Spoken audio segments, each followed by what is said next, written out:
Referee Luis Reese checks if both teams are ready, and we are underway from SU Soccer Stadium, and the Salt City Derby is underway. The Moyne in their all-white home uniform up against Syracuse in the typical orange and blue stripes. First time these two programs have ever met in a competitive match. The Moyne, only its second season as a Division I program. It's a very special occasion for the Dolphins. See, the journey has been short, less than 3 miles, about 10 minutes or so away from SU Soccer Stadium. Even then, they said they're treating this like it's a normal away match. Took a bus in and trying to keep that routine similar to what it usually is, because it's weird to play an away match about 10 minutes away from home. Well, head coach Callum Donnelly said that there's going to be a lot of players who will be disappointed not to be playing in this game. There's a little bit more riding on it, so on a personal level for both teams as well. Syracuse, the one change in the lineup is Kelvin DaCosta, who comes in to replace Ezra Widman, who started the last 2 games for the Orange. Kelvin DaCosta started the season opener against Colgate in a 1-0 victory. Ezra Widman did score against Niagara 2 games ago in a 3-0 win.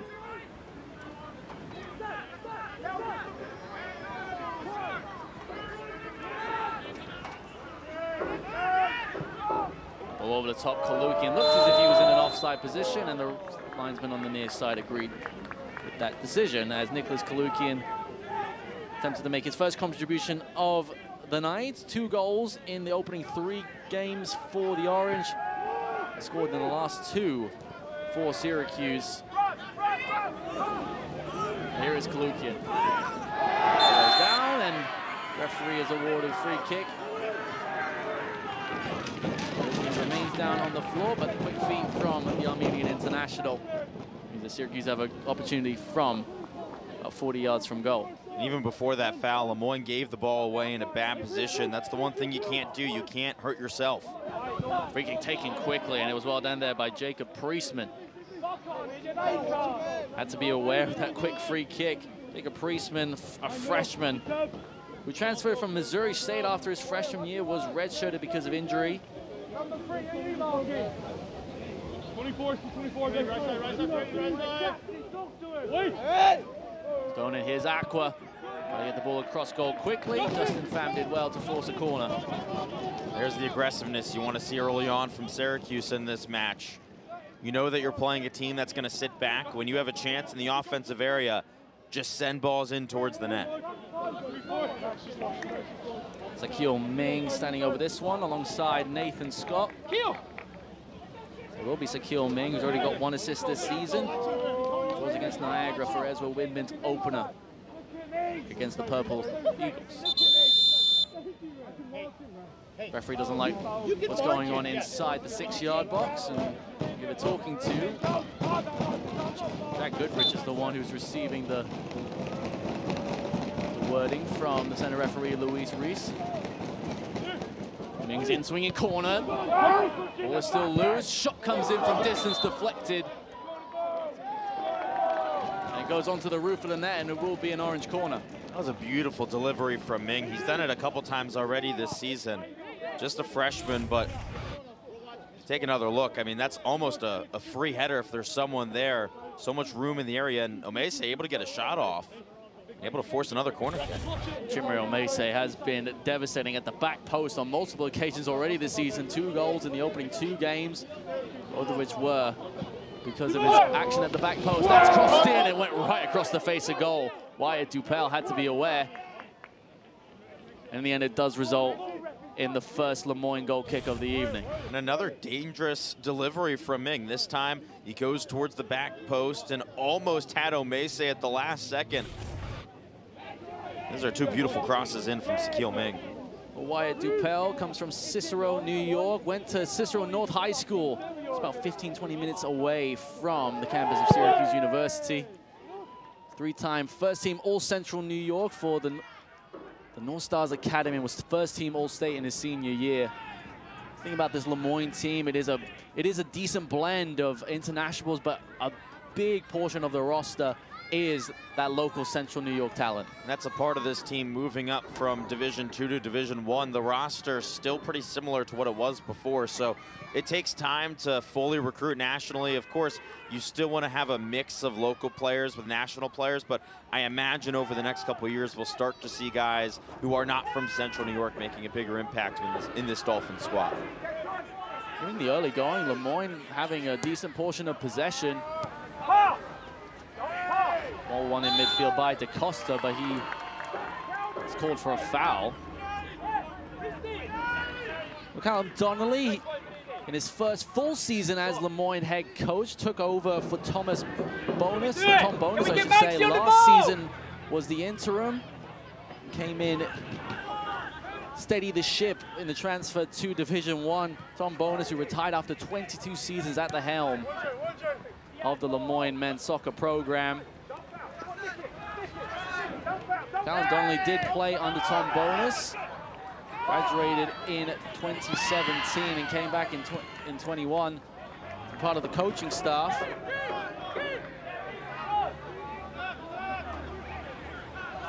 And somebody that head coach Callum Donnelly talks to every day. He says he talks to Tom 3-4 times a week, and the amount of support that he gets from his former coach. And says even if it was a little bit of a chaotic start to his head coaching career, he wouldn't have it any other way.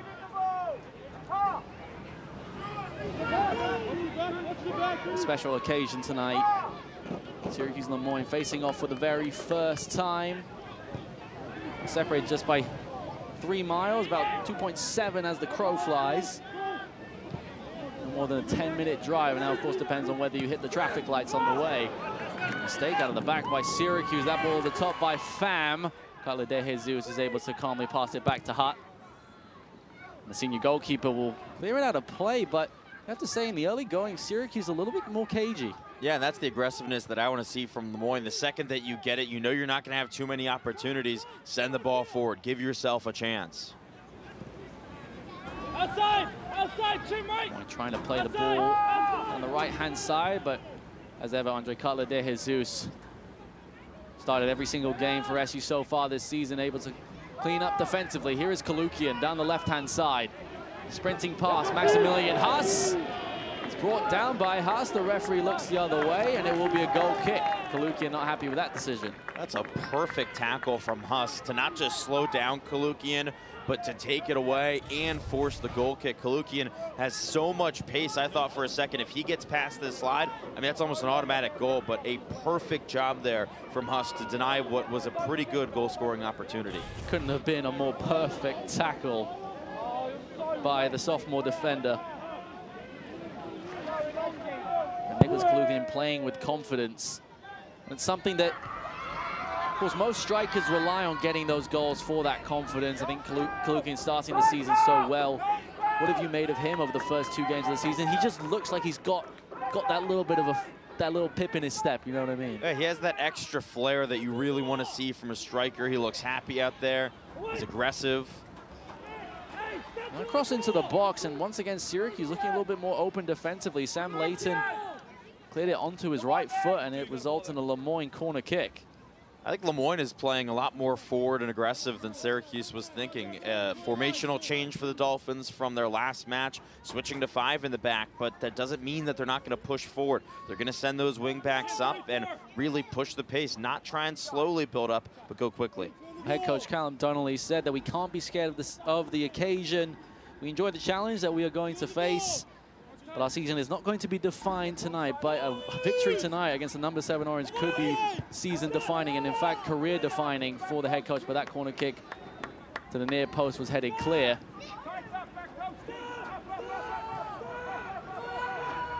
This is just the second time that Donnelly has faced an opponent of this caliber. Last year, opening the season against Penn State, a 4-0 loss. But you know, he knows that there's still so much that you can learn from these matches, even if they don't go your way. But of course, you want it to go your way. And we've seen so much around college soccer with upsets. It doesn't matter who you are on any given night, anything can happen.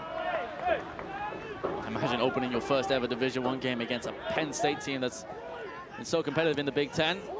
On the volley by McNulty. Ball was up in the air, still loose. Who comes up with it? Pham came up with it first.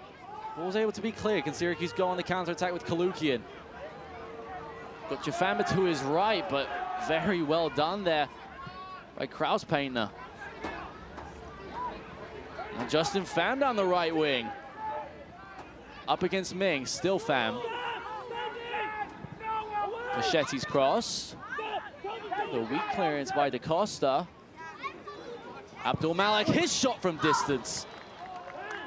And it wasn't too far wide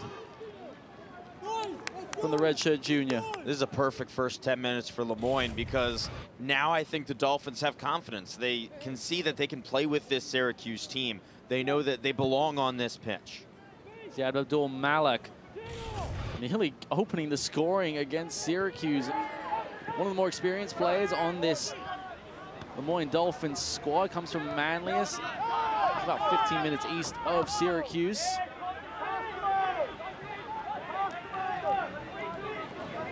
It's that local talent for Moyne that is on show. It's the recruiting battle is so different for both of these schools. Moyne really focus on that local talent. Zakil Ming in the box for Syracuse.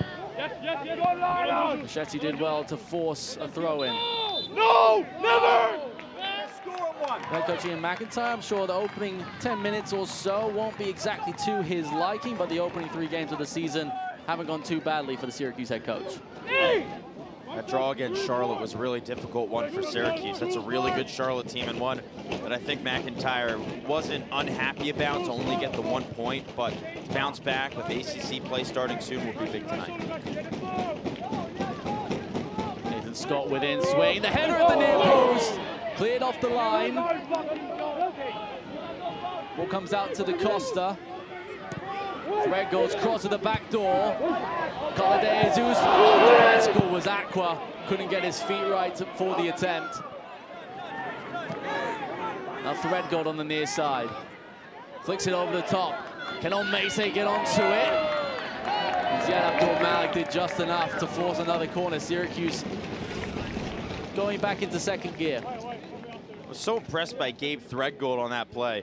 I mean, first off, what an unbelievable save, but it gets cleared out. Threadgold, after that, sent it back in towards the back post and then gave his team another opportunity. He was a big part in the first goal last time out against Charlotte. Threadgold, the transfer in from Washington, just continues to look more and more comfortable every minute that he plays.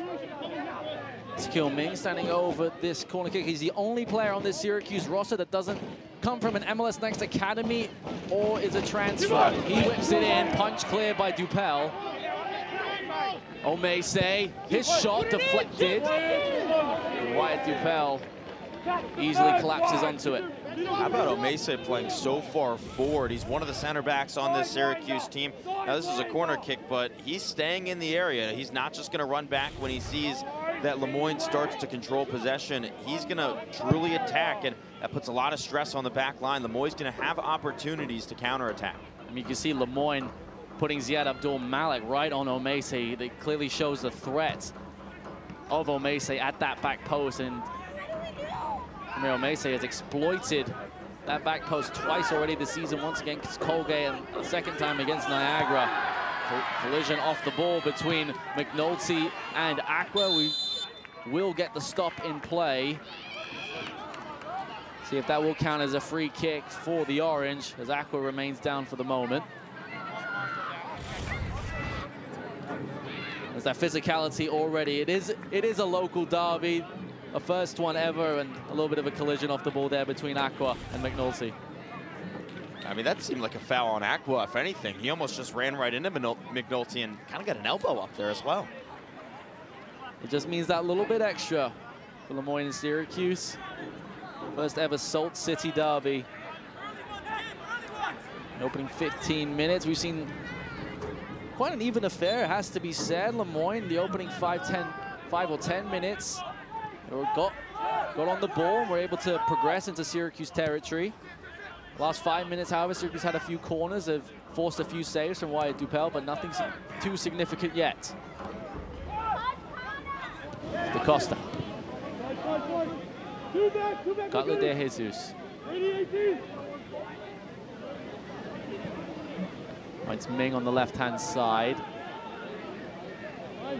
Everyone behind the ball for the Dolphins at the moment. Thread Gold loses out to Jack Goodrich, who did very, very well. Ziad Abdul-Malak. 3 orange players surrounded the redshirt junior. The ball into Kalukian.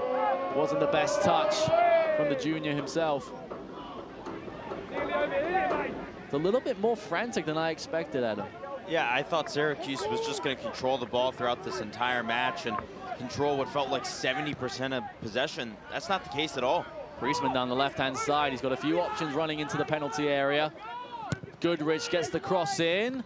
A little bit of an awkward bounce for Omese. Scott laid it back to Omese, and Syracuse can try and go forward, but Brady McNulty did ever so well to win it.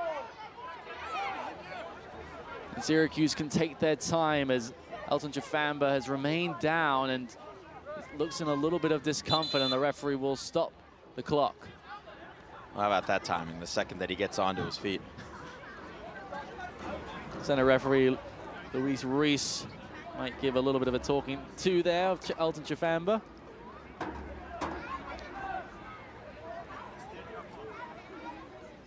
I think these next couple minutes are crucial for Syracuse because the Orange need to start separating themselves. At some point, you got to think back to the fact that this is number 7 Syracuse against a team in its 2nd year at the Division I level. Aqua goes down, referee says no.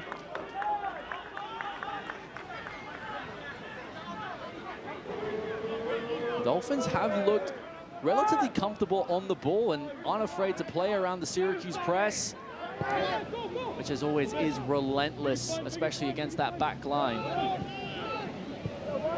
There's almost 2 ways that you can look at it. It's, oh my gosh, we're going into Syracuse. This is a huge match where we've got nothing to lose, and that's how Lemoyne is playing right now. Nothing to lose. Justin Pham got there, nearly was able to fool Gabe Threadgold.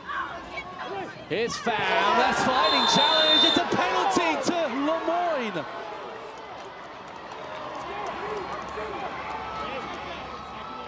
Chimre Omese with the sliding challenge. And Luis Reese points to the spot. He will have a look at the monitor. Did Omese get any of the ball? Oh, he might have with the tip of his boot. That's close. There's an initial tug from Omese. I don't think that's any foul at all. It was because it was so slight. But after that, it's did he get a touch of the ball or was it all leg? Very hard to tell. It almost looks like the ball takes a deflection left. I think that's Omese getting his foot on there. If it is a touch, it is the smallest of touches.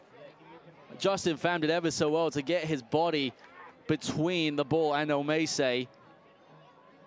I'm not sure he did touch it. Yeah, I don't know. And remember, it has to be 100% conclusive evidence for this to be overturned.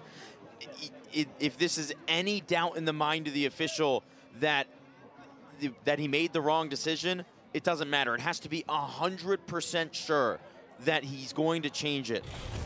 I think this stays a penalty. Luis Reese still looking at the monitor. From our vantage point, it doesn't look like Chimre Omese got a touch of the ball. This is our best look we have of it. It doesn't look like the ball changes direction. Yeah, it's hard to tell from that angle. It seems like he's about an inch behind it. I don't know if there's anything else that Omese could have done but go for the slide in that situation. Here is the final decision. Luis Reese, go and tell Coach Ian McIntyre what the decision is, and that decision is going to be a penalty to Lemoyne. Michael, Klukian, we stop, yeah? There's the confirmation, penalty to the Dolphins. And what an opportunity for Lemoyne to take the lead against number 7 Syracuse. It's got to be 120% conclusive. I keep going up on the number because that's how it's been emphasized. You have to be 1,000% sure to make a change. And Luis Reese says, I don't think I can 100% say that Omese hit the ball. How about this chance for Tomas Hutt? Jack Goodrich, the captain for Moyne, standing over the penalty kick that could put his team in the lead against the number 7 team in the country. The Moyne Dolphins, only in their 2nd season in Division 1. Jack Goodrich, who's been here since the Division 2 days, scores for Moyne. The Moyne Dolphins lead the Syracuse Orange in the first ever edition of the Salt City Derby. And that was certainly not on the bingo cards tonight. Well, Hutt guesses right. It's right at his chest, right at his body, but just too much power. You gotta be able to bring that one in. Even if you don't bring it a win, punch it away. The reaction from Callum Donnelly and the Moyne bench. Elation for them. There's still a long way to go. But Jack Goodrich gets his first goal since October 29th in 2023. He did score 4 goals last season, had 7 assists. He's been with the team since the Division 2 days. He was the 2021 Northeast 10 all-rookie team. He was all Northeast, all-conference team, first team in 2023. He's been able to make the transition to Division 1 and possibly the biggest goal he has ever scored in his career comes against the Syracuse Orange. The guy who had no clue he would ever be playing against a school like Syracuse comes in from England, and now in this moment, in front of this crowd, I mean, it's just unbelievable. And you have to say the crowd is silenced. They cannot believe what they're seeing at the moment. Shot from Ziad Abdul-Malik is deflected. Moyne are putting the pressure on the number 7 team in the country. If you thought Moyne had confidence before, now they know they truly have nothing to lose. I don't see the Dolphins sitting back. Opportunity now for the Orange. Chifamba sprinting forward. Chifamba shot! Forces the save from Dupel. That clearance was not good enough by the Dolphins defense, excuse me. DaCosta. Now Sakil Ming. Kraus-Painter is doing very well to contain the freshman, and Syracuse have to recycle. Well, that was exactly what you wanted from Ian McIntyre. An opportunity after giving up the goal, but that's just an unbelievable save from Dupel. That ball from Chimre Omese was to the wrong shirt. That one from Goodrich was also wrong.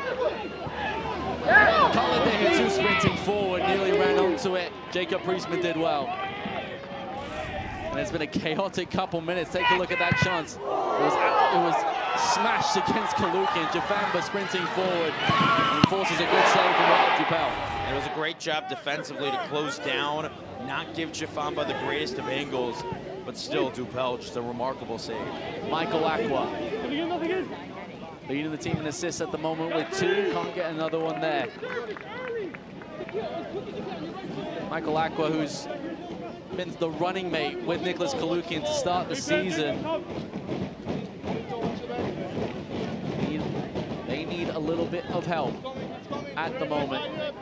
Syracuse offense beginning to put the pressure on the Dolphins, but that scoreline is starting to loom large.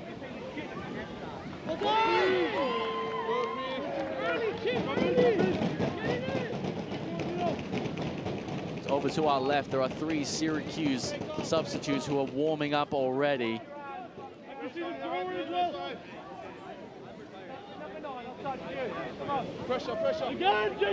Omese, first time cross, heading clear. Cutler de Jesus all the way forward. Thread gold. Cleared only as far as Cutler de Jesus. That one sails over the crossbar, but not too far away. Moyne's got to do a better job at clearing out, because that is another opportunity from Syracuse that came from a failed clearance. You can't be making mistakes in your own end. Cutler de Jesus has been venturing a little bit more forward throughout the opening 20 minutes of this game. At the moment, that scoreline, 1-0 to the Dolphins. The penalty from Jack Goodrich, the difference maker at the moment. Moyne, the first ever contest between Syracuse and the Lemoyne Dolphins. At the moment, it is the scoreline that nobody could have really predicted in the opening 20 minutes.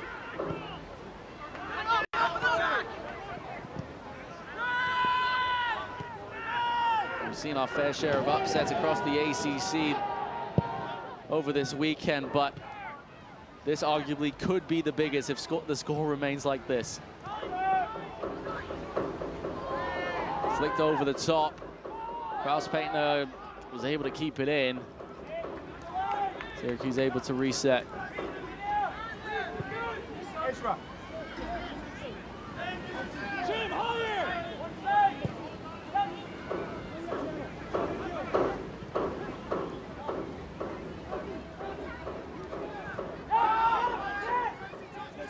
Bouncing ball all the way back to High. He will send it forward. And out of play. Syracuse just look a little bit frantic when they're on the ball, and also defensively as well. It's not the orange team that we've seen over the first 3 games. Well, this team hasn't had to respond from a moment like this. You go back to the last match, the first time that Syracuse conceded this season, went up 1-0 early, and then the goal that put the Orange down was with a minute to go until half. Ball in behind, and the flag goes up against Michael Aqua. That was very close. To go back to what I was saying, when you give up a goal a minute before half, you then have 15 minutes to talk about and reset your mind. Now Syracuse has to try and bounce back from going down in the middle of the play of action. We'll welcome in Syracuse head coach Ian McIntyre. Coach, obviously not the start that your team was looking for. What needs to change in the final 23 minutes? Yeah, look, we've had 5 corner kicks. We've created pressure, lack a little bit of quality. And then one moment it's a penalty. So ensuring that we don't become frustrated. But we're just kind of getting our marks a little bit wrong in midfield and need to get a little bit more pressure on. But overall, look, we'll create chances and just making sure that we continue to don't become frustrated, and then chances will come. Coach, when you're playing a team like Lemoyne, who's going to try and sit back maybe more than some of the ACC teams you're used to, what are the keys to breaking the squad down? Oh, look, I think we're, got to move the ball, got to get the ball wide, but they're not really sitting back. It's they're causing us some problems. Here they go here. We've just had some sloppy moments, but if we can kind of eradicate them and keep playing, we'll create chances. Thank you so much, Coach. Thanks, good guys. luck with the rest of the second half. Cheers. First half, excuse me.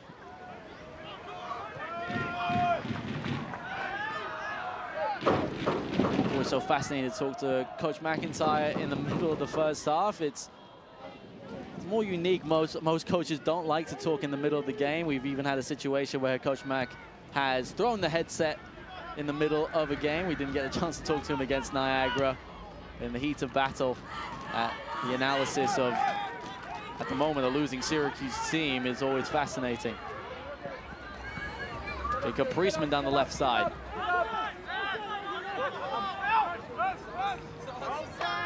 Still Priestman. He gets the cross to the back post. Cutler De Jesus has to get the touch. And Sakil Ming sends it long.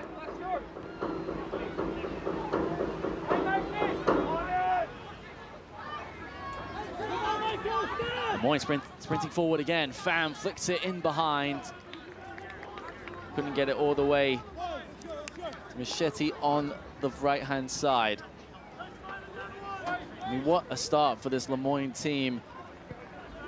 Of course, the penalty was the right decision, but in some ways as well, Lemoyne have looked really, really good. They've been creating chances, they've been working the ball nicely and causing Syracuse many problems.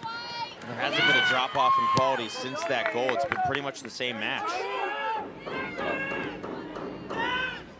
And from a Syracuse standpoint, be a level of disappointment at the reaction of what is a relatively young Syracuse team. 13 total first year recruits, I should say. 9 transfers. It is a very new, very fresh Syracuse team. Referee says Chinreo Mese won the ball. Elton Javamba even stopped. He thought it was a free kick himself. That one played in behind. Kalukian, the flag stays down. He's got Aqua in the center, lays it off. And that one's cleared away.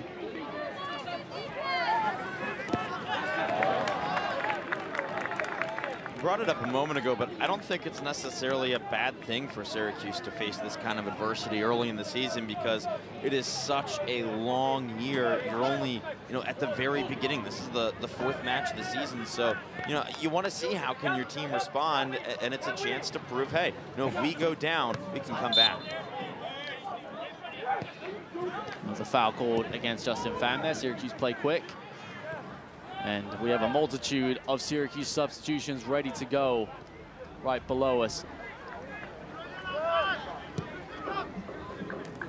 Here is Kalukian battling with Brady McNulty, and there's even a little bit of confrontation between the two. There's just maybe a little bit of the frustration from Kalukian. He's had some opportunities, has struggled at times with the ball at his feet, though. And here are a few of those substitutions ready to go. We'll see if they will happen at this phase of play.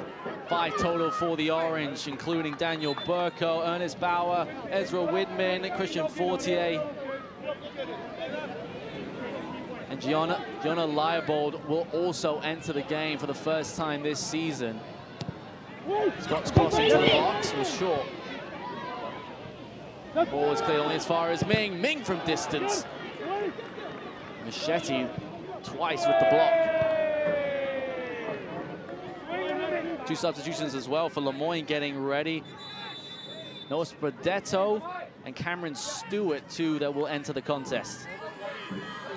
I'm so excited to see Jonah Leibold head onto the pitch right now. You see the captain's armband on his left arm. He was a massive part of the national championship team back in 2022, making 22 appearances, but really struggled with injuries last season. He's one of the more creative players that you'll really ever see in college soccer. He's so electric, and you hear the applause as he heads onto the pitch.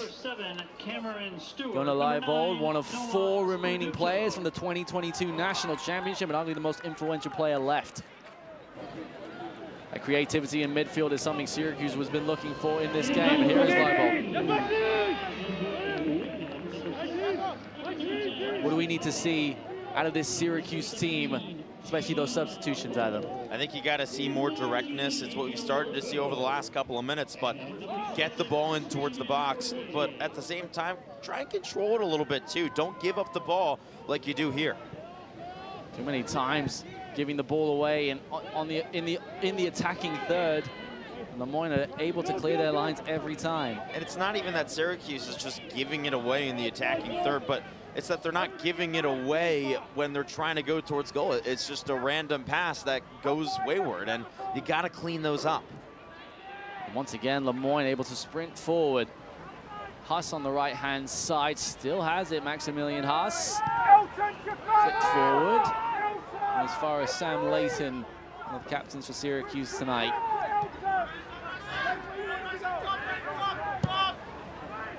Ball over the top. Couldn't reach Ernest Bauer. There you are, Ed. Come on, Ed. Come on. Go forward. Macy wins it back. It's red gold. Nicely won by Jack Goodrich, and Ernest Bauer rolls around to our right. Remains down as well, does the UNC transfer. The referee will have to stop play as Ernest Bauer, who's just come on for the Orange, is incredibly slow to get up and has remained down.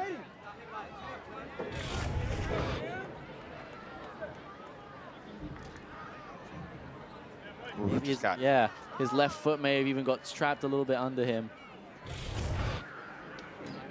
I certainly know what Coach Ian McIntyre wants to see, especially when you've just brought Ernest Bauer on, somebody who could make such an impact for this Syracuse team, transferred from UNC after 4 seasons in Chapel Hill. Let's listen in here to the inside. You are on the right. You are playing the right-hand side of the... Let's go, AR. Pay attention. Well, it is Labor Day. It means no classes today for SU students. I think there's been a bunch of Lemoyne fans who have made the short journey. The Hill is relatively packed tonight. Niagara game about a week ago had the highest attendance here at SU Soccer Stadium since 2018. Nearly 2,000 attendees. I'm sure we'll get close to that number tonight as well. I wouldn't be shocked if we get over it. I mean, this is the most packed that I've seen the Hill in a very long time. The stands, there's no seats open. Here's Daniel Burko, tries to capitalize on the mistake. Ball ends up going towards the Syracuse back line. Cutler de Jesus. Those challenges are flying in. The 50-50 balls are getting a little bit more physical. And I think that physicality plays more in the favor of Syracuse. The Orange are the bigger team on the pitch. I think if you're Syracuse, you gotta kind of buy into that physicality. Usually you kind of think of it the opposite way, but with how this match has gone so far, the fact that Moyne has looked so calm on the ball, maybe try and muck things up a little bit. So over 15 minutes to go in the first half at SU Soccer Stadium. Nick Iswelli and Adam Gotkin with you, and it's the scoreline if you're just tuning in. That is certainly a surprise. That man, Jack Goodrich, is the difference maker from the penalty spot for Moyne in the 16th minute. Moyne have looked dangerous since as well. Syracuse have tested Moyne goalkeeper Wyatt Dupel a few times, but now another opportunity for the Dolphins from the free kick.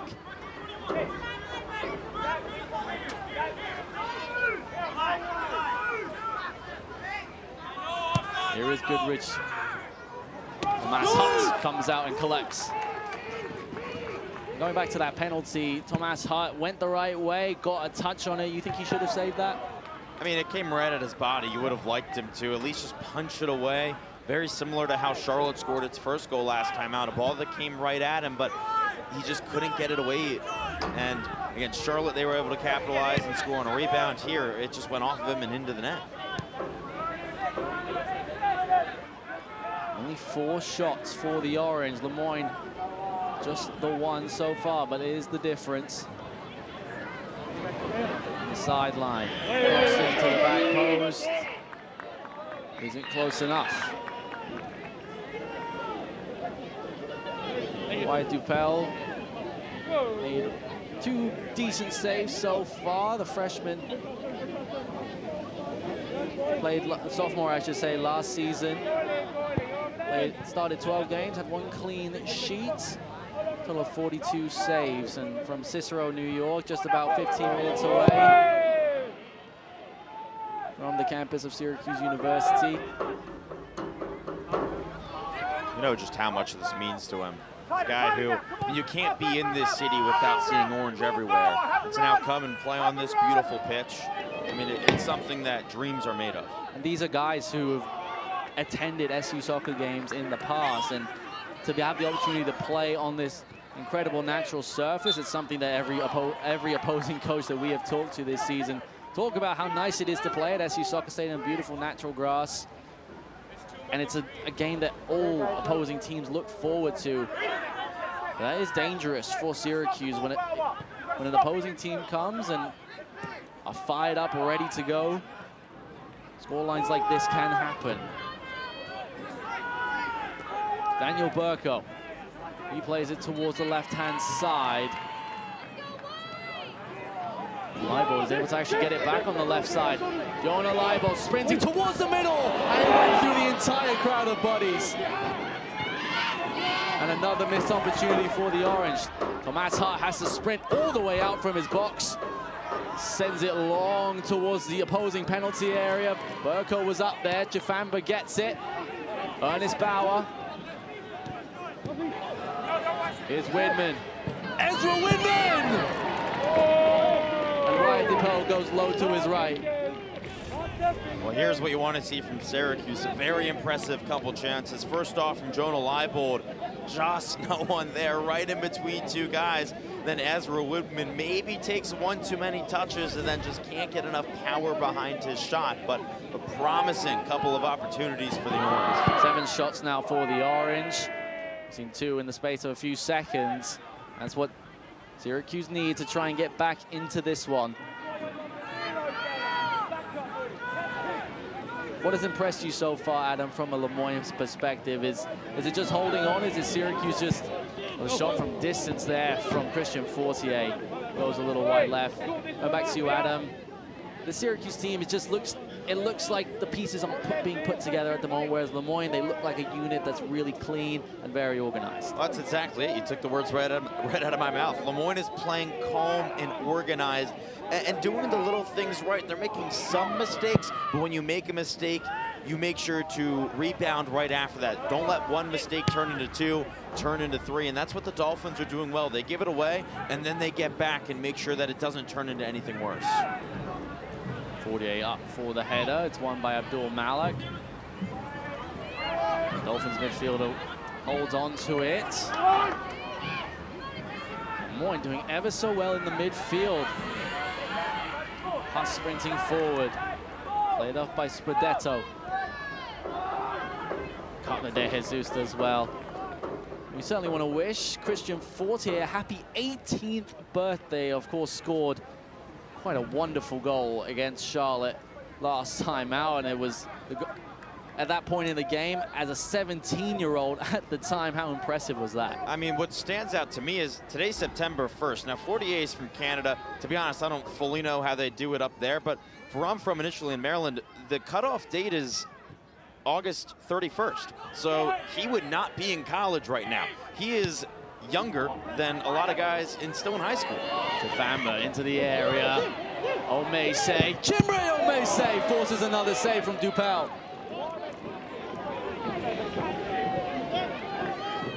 Ball's reset to Gabe Threadgold. Less than 10 minutes to go in the first half. Can Syracuse level it up before the interval? Two substitutions also waiting for both Moyne and Syracuse. That header on from Burko. Ball is still loose. That one's cleared away by McNulty. Syracuse starting to knock on the door that little bit more. And I think these next couple minutes are key. I think the Orange really need to get one in before the half. Omese playing all the way forward with the great shot. I mean, how about him? How about Chimre Omese and what he brings to this squad? He is, without a doubt in my mind, a future professional and a future very talented, and he's going to be a very good professional one day. He just does everything you can ask for. Substitution each for Syracuse and Moyne. Into the field comes Bryce Kogel for the Dolphins and Braden Smith for the Orange. Smith, another one of those freshmen, with a key part in the equalizer against Charlotte. Brings a lot of energy to this team. That has had it over the last couple minutes, but could definitely use maybe a little bit more right now. 8.5 minutes to go in the first half of the Salt City Derby, the inaugural occasion. At the moment, it's going the Dolphins' way. In-swinging cross. Ball is loose, and well done by Wyatt Dupel. And a loud cheer from the Dolphins fans at SU Soccer Stadium. That's an excellent job from Dupel to be aggressive and go get that ball. Initially, it takes a weird deflection, stays in the area, but Dupel realizes, hey, I got to go get that, and he does right at the perfect time.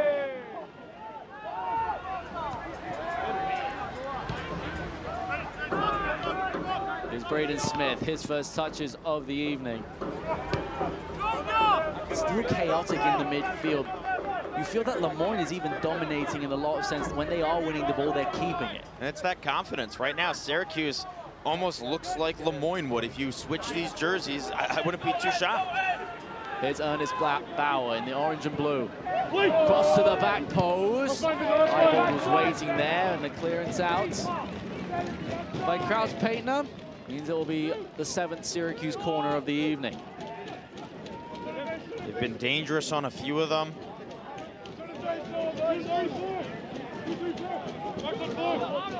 Just feel Syracuse knocking on the door. That one's played short, one from the training ground. Leibold's cross towards the center, the header from Sam Layton. It was just over his head. It was actually Cutler de Jesus. Header on the back of his head goes wide.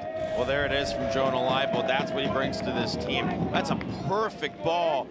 Oh, Cutler de Jesus almost just missed it. That was off the back instead of off of his head. That's a great opportunity from Syracuse, who has kind of just dominated the offensive chances ever since Moyne's goal. It's weird. You just brought this up a moment ago, but it feels like Moyne is kind of dominating the midfield. Once Syracuse gets into its area, then it starts to get shots on goal. But I think, can Moyne keep this in the midfield? Can they keep the ball further forward? That's going to be the key for the Dolphins as this match rolls along. Goodrich with the throw for Moyne. His penalty, the difference so far. With 6 minutes to go in the first half, Moyne in front against the number 7 team in the United States. Syracuse behind the 2022 national champions. Look to be in trouble. Elton Chifamba penalized there. Adam, just over 5 minutes to go. If you were a fly on the wall in the locker room of both coaches, what would you hear? I think if you're Ian McIntyre, it's, hey, let's be calm. We know what we can do. We know that we can get back into this game. And honestly, for Moyne, it's the same thing. It's stay calm, don't make mistakes, don't hurt yourself, don't beat yourself. Continue to do what you've been doing because it's been working so far. Moyne isn't just up because of a penalty. They have been at the same level as Syracuse for most of this match. In terms of divisions in NCAA soccer, Moyne have only been at the same level as Syracuse for 2 seasons. Tomas Hutt, who is one of 3 returning goalkeepers for the Orange. Didn't look like he was going to start, and it was actually a surprise to many that he got the start against Colgate. He has locked down that spot. Against Charlotte, there were a few questionable decisions out of the back from him, but other than that, he has made a few really crucial stops for the Orange. And it's going to be interesting to see what Ian McIntyre does over the next couple weeks. Do we see Jason Smith or Jaheim Wickham get a chance at any point? Because you said Hutt has struggled at times. He's also made a couple really good saves, though. It's a hard spot to be in. You don't want that leash to be too tight for a goalkeeper. Jonah Leibold loses the ball on the left-hand side and fouls Kraus Paintner. Going back to the goalkeeping situation for Syracuse, Jason Smith and Jaheim Wickham both had split time last season. Jason Smith getting a lot of the early action, whereas Jaheim Wickham had much of the ACC play. But then don't forget, Kyle Jansen, the freshman, coming from the Atlanta United Academy, the South African, what impact he could make for the future, and somebody that Coach Ian McIntyre wants to make sure that name is not forgotten because he's certainly in the mix as well. Yeah, every single time we bring up the goalkeeper room when we talk to Coach McIntyre, he makes sure to bring up Kyle Jansen and talk about just how impressive of a player he is. Played for the South African U17 national team a few years ago. So he's a guy who could potentially be in the conversation if something happens. Goalkeeper coach Santiago Restrepo recently joined the Syracuse staff and only plaudits from his boss, Ian McIntyre. Again, Syracuse losing out in midfield. Stewart. Those uncharacteristic giveaways that I feel like we rarely see from Syracuse have just stood out so much in this match. Ezra Winman able to win it off of Abdul Malak. 3 minutes to go. Coach Ian McIntyre's side are behind by a 1-0. The penalty from that man, Jack Goodrich, in the 16th minute for the Dolphins.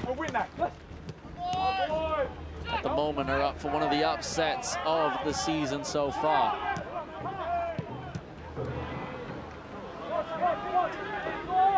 And Syracuse nab a goal before half-time, at least go into the break on level terms. Because the longer Syracuse wait for that goal, the more difficult and more pressure there will be. Ernest Bauer. We haven't really seen Moyne sit back like this all night. Now with 2 minutes to go, 11 behind the ball.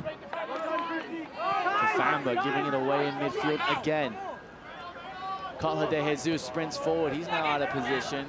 Moyne can't capitalize on it this time. Goodrich. Priestman out in behind. Bryce Colgrove, and it's well won by Chimre Omese. Under the 2-minute mark in the first half, the Syracuse have another opportunity. Ernest Bauer, and it looks as if he's clutching his face, is Ernest Bauer. Thought for a moment his foot might have got stuck in the turf, but it didn't appear to be severe contact. Ernest Bauer clutching his throat. Let's see what the decision is. You can even hear Bauer coughing. Hope that the grad student is okay. Looks as if it was a collision and the yellow card has come out. Center referee Luis Reese go over and give the yellow card to Brady McNulty, the first yellow of the evening. Oh, I'm not sure what that was for there. I mean, there's obviously a tackle there. It seemed like, to me at least, Bawa hit himself. Either way, Moyne have one of the most influential players in the book already. 91 seconds to go in the first half of the Salt City Derby. Elton Chifamba plays it short.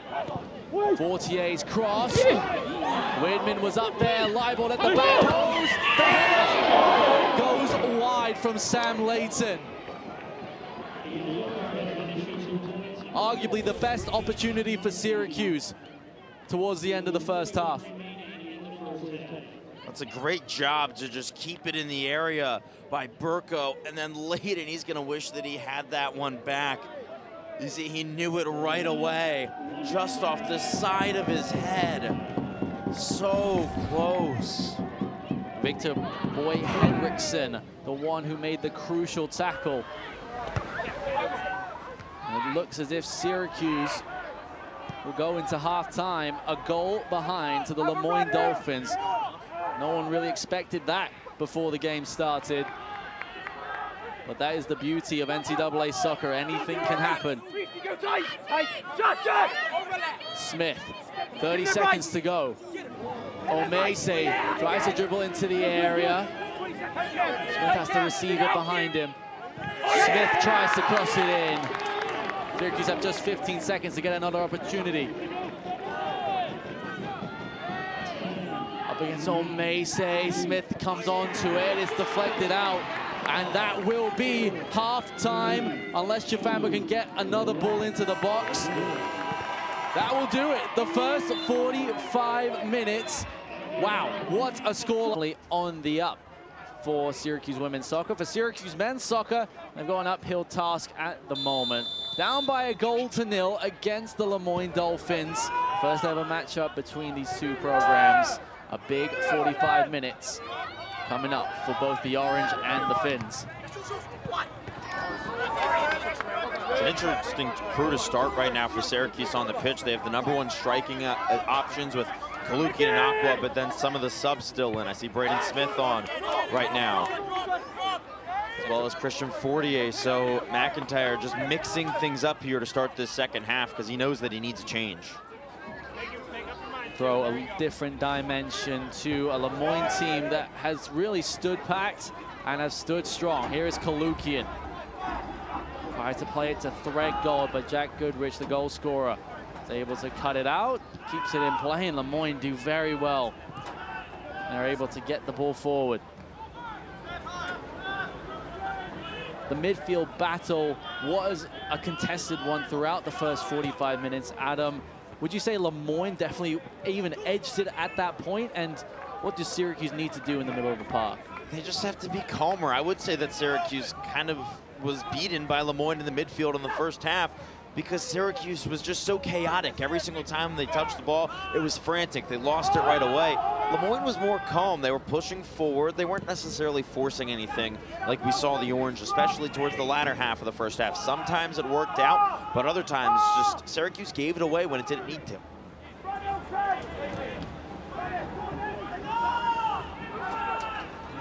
Nolte is able to find Abdul Malak. That one's down the left-hand side.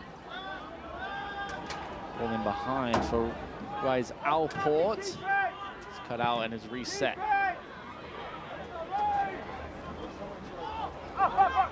Here's Michael Aqua. He's got Kalukian in behind. Smith chasing into the middle. Smith is there from the cross, but the freshman couldn't get there in time. It was a wicked cross from Nicholas Kalukian. Well, there it is. That's not what we usually see Kalukian do. A lot of the times he's more of a target guy, but that's a great cross, and Smith was so close to getting his head on it. Feels like so many times in this match we've said Syracuse is so close. Eventually, though, soon, they got to get one in, because you know that the Orange will not just be happy with the draw here. They want and really need the 3 points. You expect Syracuse to try and use the width a little bit more. We saw it a few times in the first half, but the amount of crosses weren't what you typically see from an Ian McIntyre team. If anything, I was a little bit happy at times early in the season with how the wingbacks played, because they weren't just crossing it in. They were also trying to be creative, playing it into the middle. So I think it depends. If your crosses are high quality, then I want to see them. But with how we saw Syracuse play against Niagara, and at times in that match to start the season against Colgate, there was so much creativity with the wingbacks and the midfielders who were playing out wide, then crossing it in, not necessarily towards the net, but playing back into the midfield. Amber loses out. Jamil Mace, as ever, getting goal side.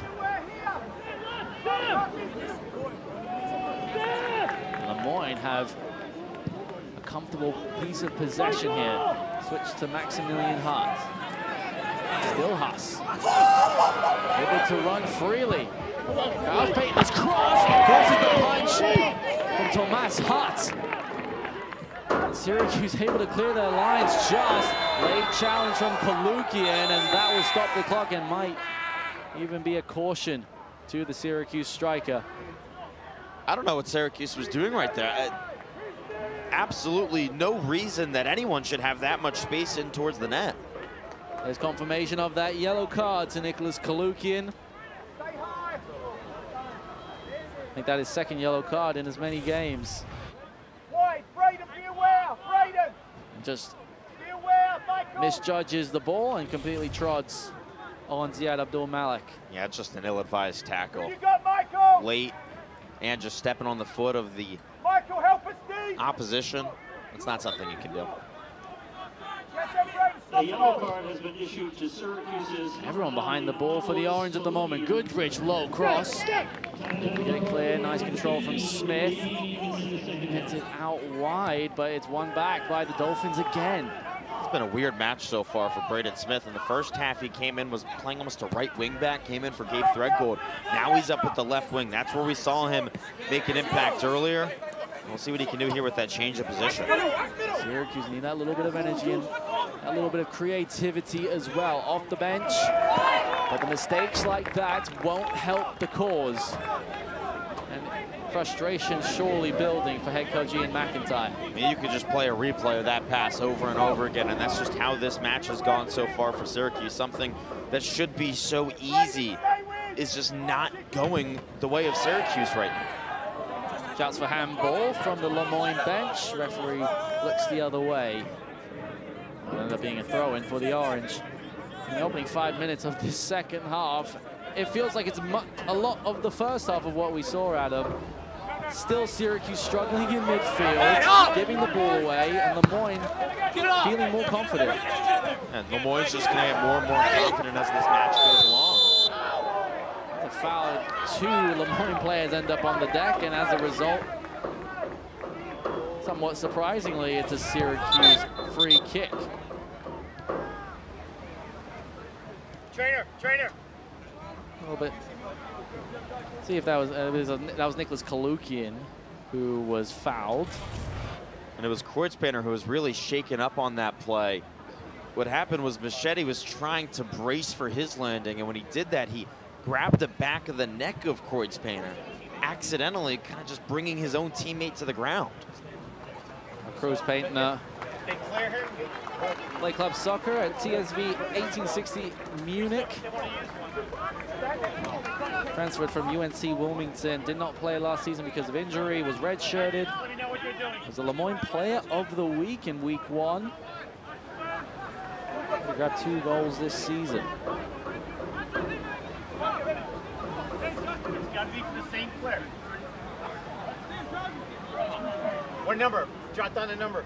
10. 10 for 2. Going to be a substitution here for Moyne. Jackson Card waiting to get into the game as the center referee Luis Reese is commanding orders to make sure that everything is correct.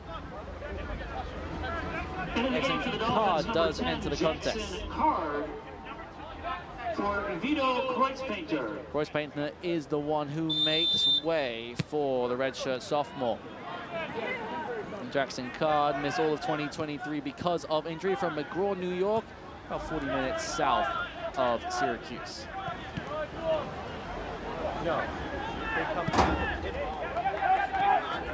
Cutler de Jesus. Braden Smith, he goes to his right, cutting inside. Braden Smith. And that shot he would like to surely have back. Head coach Ian McIntyre commanding orders from the bench. He's now set back down in the Syracuse, on the Syracuse sideline. Spoke to him in the middle of that first half. Giveaway at the back here. Kalukian's brought down. A free kick for Syracuse. The clock will stop. There will be a yellow card. Go against Moyne, and it is Maximilian Huss, I believe, who will receive the yellow. Excuse me, that's Victor Boy Henriksen, who goes in the referee's book. I mean, I don't hate that tackle. Kalukian, if you give him that opportunity, if you give him any space towards the top of the box, he's going to let a shot loose. And at this point, if you're the Dolphins, you got to do everything you can to try and not allow that goal, even if it means putting yourself into the book. That quick pace from Nicholas Kalukian. He's the one who has grabbed the ball, and with 4 men in the wall for the Dolphins. Nicholas Kalukian, does he have in his locker, get the Orange back on level terms. Just under 39 minutes to go in the second half. Syracuse and Moyne. Dolphins on top by 1-0. It's a bit of an awkward angle here for the free kick. He can either maybe go towards goal, but I'd imagine he's going to try and send it in towards the area where all the players are crowded together and get a head on it. We'll take something special from Nicholas Kalukian. Kalukian right against the wall. Interesting decision to go for goal there. From the angle that, I mean, it's obviously hard to tell. We're not standing where he is, but I mean, for we are up here, it didn't necessarily seem like he had the greatest angle, and just right into the wall. Well, Kalukian's not a player that would like to cross a ball in, is he? I mean, that's what you want from a forward, isn't it? You want your striker to be aggressive. There is Kalukian with the header. And Wyatt Dupel easily comes and collects. Wyatt Dupel has been absolutely perfect for Moyne, not just in the first half, but to start the second as well. He's been tested. It's not that he hasn't done anything. He has really been tested. He's been aggressive at coming out and getting those high balls. I've been so impressed with a local product who is playing in what is probably the biggest match of his life. Graduated from Cicero North High School just about 15 minutes from Syracuse University. From Braden Smith. Can he sprint down the sideline away from Jackson Card? Still going, Braden Smith, the freshman, into Moyne territory. That cross is low. Ball is still loose. Can Moyne clear their lines? Hard, tough challenge from Cutler de Jesus. And it will be a Moyne throw-in, but what a run this is from the freshman. Yeah, how about that pace, that extra touch? It's a little bit, dangerous to put that much on the ball, and then the cross. I mean, that's a solid cross into the area. Unfortunately, his teammates maybe not in the best spot. There was no one running down the middle of the box. Everyone was towards the back post. I feel like in that chance, when you have Braden Smith, who's just ran halfway down the entire pitch, you kind of have to understand it might not be the prettiest cross into the box. Give your teammate a little bit more help. Jacob Priestman, who is feeling a little bit of pain inside the Moyne penalty box. We'll see if the freshman is able to continue. Looks as if he is. Vito Kraus-Paintner will actually come into the game for Priestman. And so that's one of the other rule changes are always very confusing. One of the things in college soccer this year, no re-entry unless there's an injury to the head. Kreuzpainter comes out, they check on a brain injury to see if it's any sort of concussion symptoms. They say, no, you're cleared to play, and then he can go back in. And I think that's what Ian McIntyre is asking about here. Why was he allowed to go back into the match? But it's because they were looking for any sort of brain injury. On the whistle, it's when the ball's put into play. Luis Reese, one of the more no-nonsense referees in all of the ACC, asking for the clock to be reset to 37 minutes and 30 seconds. So the clock restarts when the ball's put into play, not on the whistle. Hey, back it up. Back it up. Yeah, go watch. The center referee tonight, who, as we mentioned, if you missed our halftime show, Luis Reese, the center referee, was in Stanford last night and flew over to Syracuse after refereeing the women's game between Stanford and Washington State. The big thing about conference realignment, it has an effect not just on the student athletes, the coaches, but there are a lot more people involved to put on these games, and that's not just NCAA soccer. That's also football, that's field hockey, all the fall sports, and we'll see that throughout the year as well. Maximilian Hust as well, up against Nicholas Kalukian. He stays down, and bodies flying everywhere at the moment. Cutler de Jesus, Smith. Braden Smith's cross. At the near post, Henriksen had to be alert. I think Syracuse has got to get a goal in soon. The longer that you're down by one, the harder things get. Braden Smith, who came in the first half, has remained in to start the second, has looked excellent so far. Famber. Widman towards the back post. And that cross was a little bit too long from the sophomore. I like that thought, though. Omese was streaking towards the back post, just a little bit too much on it. About 9 minutes into this second half, we've had a few delays as well. That's the beauty of college soccer. Since the clock does tick down, we have no need for added time. You know exactly when the game is going to end. Adam, what have you made the opening 9 and a bit minutes? It's pretty much the exact same as the first half went. Syracuse just making uncharacteristic mistakes, giving the ball away in the midfield. Those short passes, which should be so easy and usually look so easy, look difficult right now for the Orange.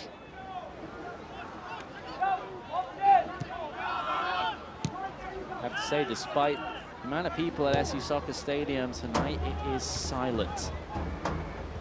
Partly because the Moyne fans, I'm sure, are a little bit nervous. Syracuse fans a little bit disappointed with what they've seen so far. It's funny, we've seen a lot of people with Moyne sweatshirt, Syracuse hat on. That one's crossed in, and it was too far away from Aqua. And Kraus Paintner maybe could have done a little bit better with the clearance, and ends up being a Syracuse corner. The Orange have been dangerous on these corners so far. We saw the trick play, or attempted trick play, with Ezra Widman, who's standing just out of shot at the top of the area. Could we see another one of those from Elton Chafamba? Christian Fortier waiting short. Chafamba decides where he wants to put the ball exactly, and now with his in-swinging cross from the corner.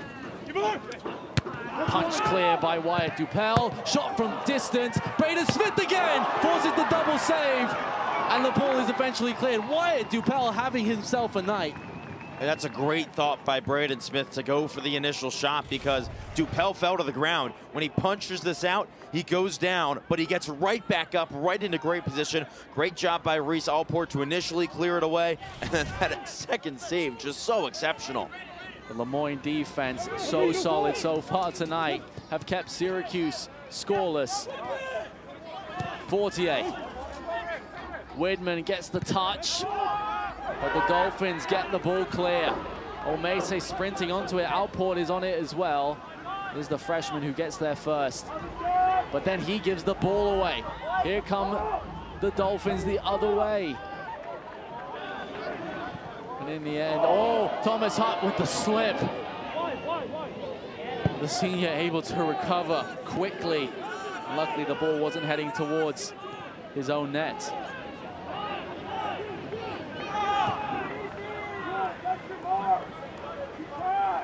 It's a chaotic game. There's obviously a little bit more passion about it. Two teams so close together, first time ever. It means that little bit more. And at this stage of the game, The Moyne Dolphins are doing everything they need to do. They keep forcing Syracuse mistakes like that.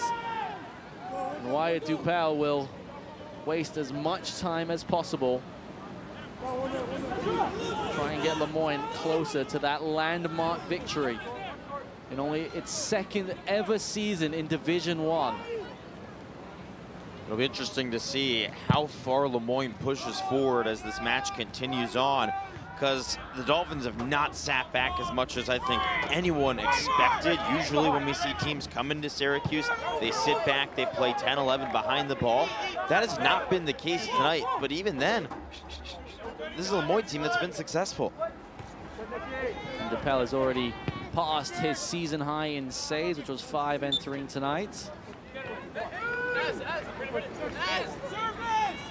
We'll see a substitution as well for Syracuse, another first time of the year. Gavin Wigg, Carlos Zambrano will be ready to go, who has played once this season, yet to enter the fray tonight.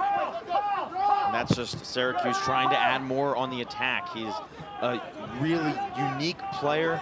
He's going to bring that energy, and I think he and McIntyre are starting to understand he needs to change right now. Is Smith. Fortier. Able to get a lovely switch on. That one's crossed towards the area. Ball is loose. And Kalukian couldn't quite get onto it because Dupel got it first. That was dangerous for a second. Dupel does a good job of getting that ball down and then falls on it right away. Kalukian was going at it. He almost got in there, but Dupel falls on it, and he does a great job of getting his body in front of the ball as well, so that if he wasn't able to fully bring it in, he still could have made the save on Kalukian if the offender got there first. Gabe Threadgold's cross. Down the left-hand side, up against O'Mesa. Last time that happened, it resulted in a penalty for Lemoyne. Still Pham. Pham attempts the cross. It will be a corner kick. Just over half an hour to go. Those seconds must feel like an eternity for Lemoyne. For Syracuse, those seconds feel like they're ticking a little bit quicker as well. Yeah, time's starting to run out because a draw is not enough in this match. It's going to hurt your RPI if you draw. You need a win here if you're Syracuse. I know there's been upsets all over the place, but yeah, the Orange are expecting a win in this type of match. Priestman's corner kick, it slipped through the hands of Hutt. And Kochi and McIntyre down below us just put his head down. Let's go. I mean, that should have been easy for Thomas Hutt. Yeah, that's not the type of mistake you can make. You understand it on the penalty that he gave up. You know, it goes off his body and goes in, but that's right at your hands. You have to make that catch. No pressure as well against the goalkeeper at that moment. Carlos Zambrano still waiting to enter the contest for Syracuse down below us. Jack Goodrich, who scored that penalty in the 16th minute, takes the corner for Lemoyne. That was to the back post. Header across goal, forces the save of Mike. Second header, it's cleared away. Fortier sends it as far away as he could. I mean, Syracuse have nobody forward. Lemoyne holding their own. But a definite concern here is Brady McNulty. It remains down. Here is that corner kick. Trainer. It's just chaos in front. Syracuse, as you said, everyone is back. Usually you'd see a couple guys playing further forward, but I mean, there's no choice, because if you're Syracuse, you know, if you give up a second goal here, I mean, you're almost done. Brady McNulty still down here. Passer from Niagara this season, played 15 times for the Purple Eagles over the first 3 seasons of his career. Certainly a bit of concern. He transferred to Niagara from Cal State Northridge, his hometown, played for FC Golden State, the Elite Club National League, and he has been excellent tonight for the Dolphins. The only American player on this roster not from the East Coast, so he's a good representation of where this Lemoyne program could be in a couple years, as They continue to make themselves known nationally as a Division I program. I mean, that's just one of the things that makes a match like this so important. If you beat the number 7 team in the country, people then hear about you. When you're brand new to Division I, not too many people know what Moyne College is, but a win like this can just do so much around the country because people know who you are, which is so important for these schools that jump up from D2 to D1. What that would mean for head coach Callum Donnelly, who was in his first full season as head coach, was the interim last season. Well, only got 2 wins. Both of those were in conference play. Already broke that duct in non-conference against Canisius on the opening day of the season, won by 3 goals to 2. This is a little bit bigger than that. Number 7, Syracuse, the 2022 national champions, coming off of a very well-contested game against Charlotte that ended 2-2. This is a game that has just provided surprises throughout. Brady McNulty, who looks as if he will have to make way. It does look like a head injury of some sort. Certainly be checked on the sideline and hope that he is all right to continue. But if he does have to exit the game for the final 30 minutes, that would be a huge loss for the Dolphins. And we're going to see a check here. Luis Reese, the center referee, is going to come over to the monitor. And this has to be to look at violent conduct, Adam. Yeah, see if anything happened. We're looking to see if there's any potential foul in the box. The reason for why that injury is in the box. It's one of the things that, one of the rule changes advanced, you know, more opportunities for referees to look at stuff. They can now go back and look and see, hey, was there a foul in the box? Was there a penalty? Luis Reese has been called to the monitor for the 2nd time tonight, and as you heard over the broadcast, he said that he's looking for a foul in the box. And you could hear Ian McIntyre yell out, why are you waiting until now? He looks very visibly animated on the sideline because you had that delay with the injured player down. This is what Really trying to have an influence.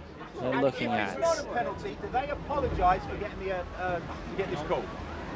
So if it's no penalty, do we say, my bad, sorry we just wasted time? Thank you. You hear Coach Ian McIntyre furious. Oh, surprise, surprise. We got head-to-head, but it wasn't a foul. Incidental. Sure. I don't know if I've ever seen Ian McIntyre really this upset before. He's deservedly so with your team down 1-0 against Moyne, but he's frustrated right now. And you can kind of see it in his team. There's just mistakes, that frustration continuing to boil. This is such a young squad, 13 freshmen. They've not faced adversity before. They've not faced a moment like this. And this is so surprising because you thought this was the easy match last time out against Charlotte, a team that's perennially in the NCAA tournament. Next up, Boston College on the road. That's never easy. This was supposed to be easy, but it's looking like maybe the hardest yet. Well, Moyne head coach Callum Donnelly said there's no easy game in Division I. Is a prime example of that. You can look at it both ways. From a Syracuse perspective, at the Division I level, it's always a battle. But it's the journey that the Syracuse team, this young team, like you mentioned, Adam, is on. So head coach Ian McIntyre said he's excited. He was excited for the journey, and there's going to be hurdles along the way. And this is quite a hurdle at the moment. Under 29 minutes to go. And I mean, this isn't over yet. I wouldn't be shocked if Syracuse won this game 3-1. Of course, a lot has to change. But we've seen that from Syracuse before in kind of matches like this where they struggle against a lesser team and then explode for something. But you got to start seeing it soon. Syracuse should be the better team. They should be the more talented team. You have national recruits on this squad. Just got to start putting it together. You can't be making the small mistakes. Many of those recruits coming from MLS academies, the connection between specific academies as well, like the New England Revolution, Toronto. 2 very key recruiting grounds for Syracuse. But that's the talent that you get when you are one of the perennial teams in the ACC. Moyne, a team who is fresh into Division I in the NEC, were able to make the tournament last season, but certainly not a powerhouse by any stretch of the imagination. In fact, far from it. But what a result this could be. And Nick, we've talked about the motivation that Moyne has coming into this match. You got to think for a lot of the local players, they're saying, hey, I was right in your backyard and you didn't recruit me. I'll show you the mistake that you made. Not a single player on the Syracuse roster is from Syracuse, New York, or the surrounding area. Made up of internationals and out-of-state players mainly. Flicked on towards the corner. End up being a Moyne goal kick. Wyatt Dupel in goal for Moyne. I mean, he's had a perfect night so far. As far as he's concerned, the sophomore went to high school 15, 20 minutes away from, he went to Cicero North High School. I mean, what a moment it would be for him to keep a clean sheet against the 2022 national champions, a team he certainly was watching when he was growing up. I said this earlier, but you can't be around Syracuse without seeing the Block S everywhere. You walk into the grocery store and you see Syracuse merchandise everywhere. So you just know how much this means to these players on the Moyne.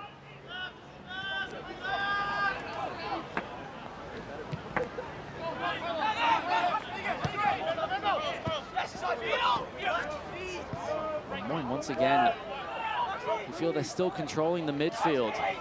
Physical enough and good enough on the ball as well. But Zambrano wins it. He loses his footing. And Ziad Abdul Malik is able to play it forward. Good turn from Justin Pham. Justin Pham, just 10 minutes away in Liverpool. A great challenge from Chimre Omese to stop the Dayton transfer. Hey, they want to do the same thing. They just want to switch. They just want to switch. Sam left, Sam left, Sam left. Under space. Step. Good turn from Michael Aqua. Can he sprint away? Aqua going down the right-hand side against Goodrich. Goodrich able to recover. Referee will call a free kick, excuse me, against Jack Goodrich. A free kick in a very promising position for the Orange.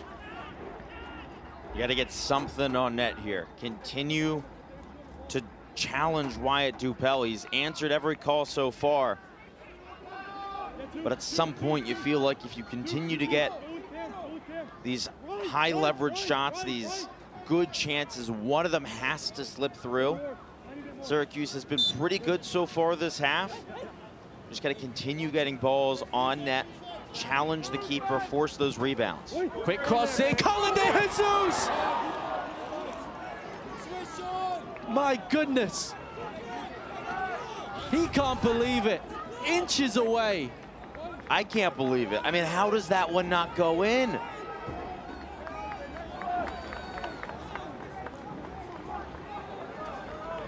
I mean, you have two guys just free on net, and you can't get it done. That's just so frustrating for the Orange. 20 shots. Flag stayed down. Cutler De Jesus. Nobody around him. Left foot. And the ball just glazes over his left boot.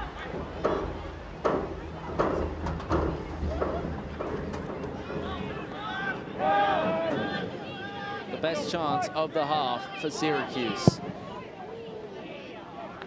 Goes by the wayside. 23.5 minutes to find the equalizer. Does Moyne find a goal to double the lead?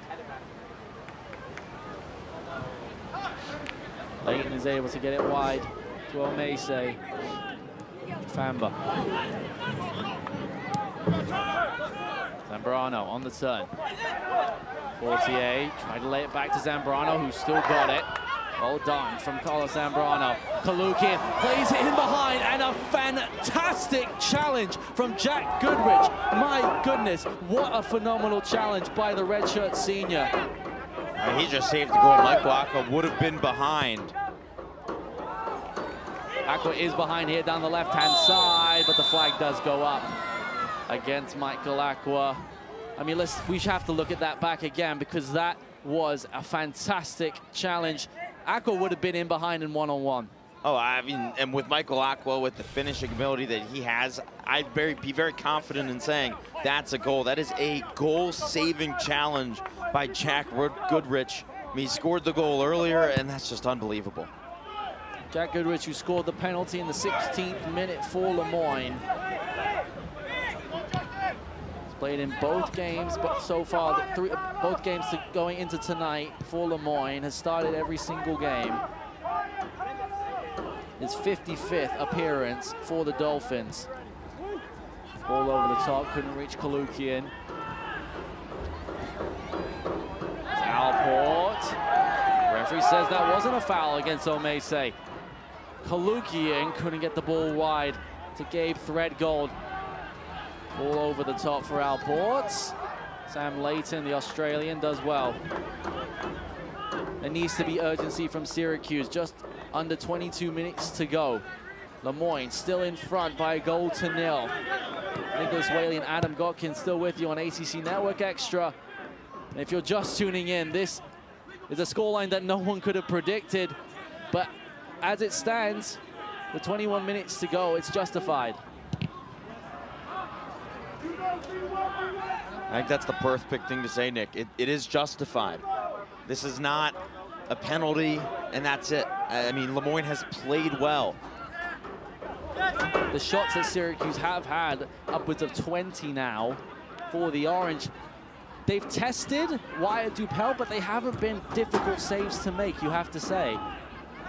Most of them have been right at Dupel. He hasn't had to do much. And I mean, Moyne, they've been pretty good offensively. They've been aggressive. They've been pushing forward. They haven't just been sitting back after scoring that goal. There have been upsets around the ACC throughout this weekend. We saw Grand Canyon defeat Duke by 3-2. Duke then won 14-1 yesterday. It was quite a way to recover. But then Pitt, number 3 team in the country, losing to UPenn.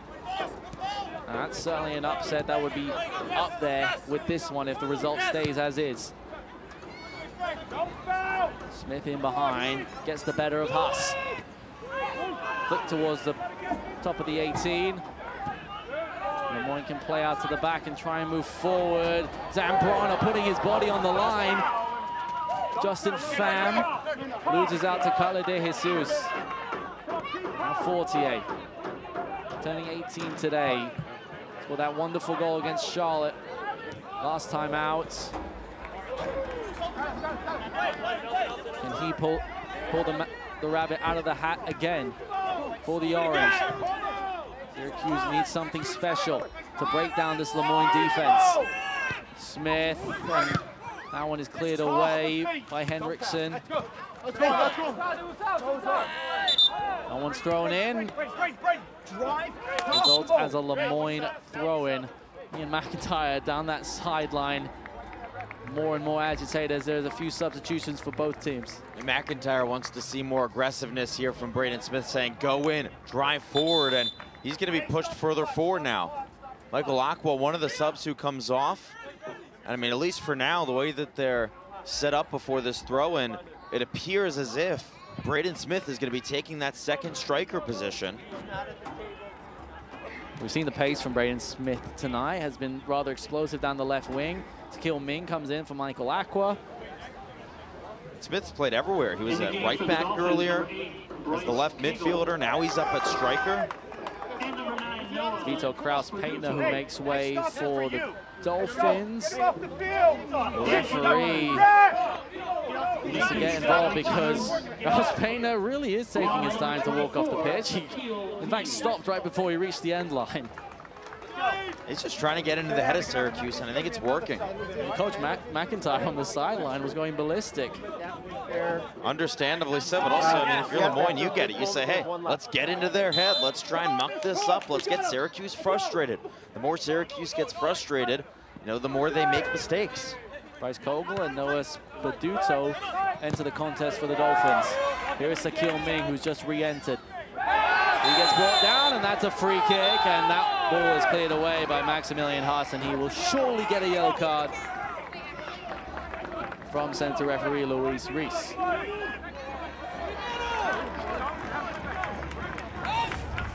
That's a yellow card any day of the week, not for this initial tackle, but for then right here after the whistle, just booting it all the way forward, time wasting. We're going to surely see a little bit more of that towards the end of this one. Under 19 minutes to go. And the clock stops in college soccer too. That's the other thing. You can try and waste time, but the referee will just put his hands up and say, hey, stop it. You're not doing that here. That's one of the benefits, you have to say, of the NCAA soccer system.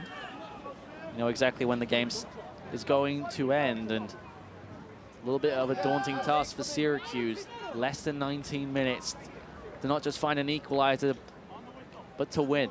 Lemoyne standing firm. Carlos Zambrano standing over the free kick. And the 9 transfers for Syracuse. Zambrano, that's crossed in, the header at the near post from Kalukian. Goes over the bar. Kalukian thought it took a deflection on the way through. So did Ian McIntyre below us. To me, it looked like it was just off Kalukian and out. Although it looked like it was off of Henriksen, you have to say, number 34. I think Henriksen at the last second sent that even higher into the air, maybe. It looked like it even missed Kalukian's head entirely, but in the end, Moyne will take their time with the goal kick as the seconds tick by. Carlos, you've got to go higher. Get Nate Scott on the ball.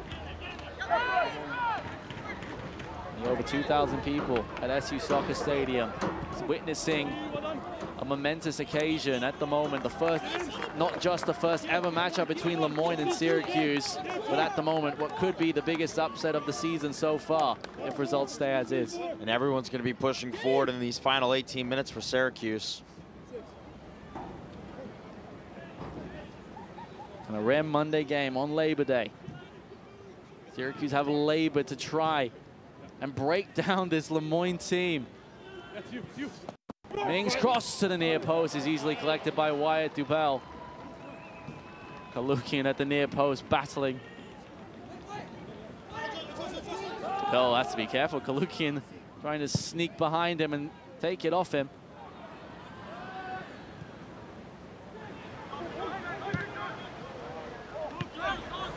Kalukian towards the corner flag. Thread goal chasing after it. It's taken by Zambrano. Chafamba. Chafamba's cross. Kalukian couldn't get the touch. It reaches Ming. It goes past him. Still Sakil Ming. Now Nathan Scott.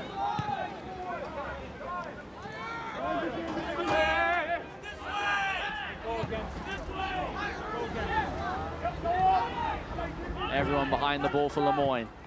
That's crossed into the area, cleared by Haas. Those crosses for Syracuse not finding its intended target. Zambrano loses out. Lemoyne come the other way quickly.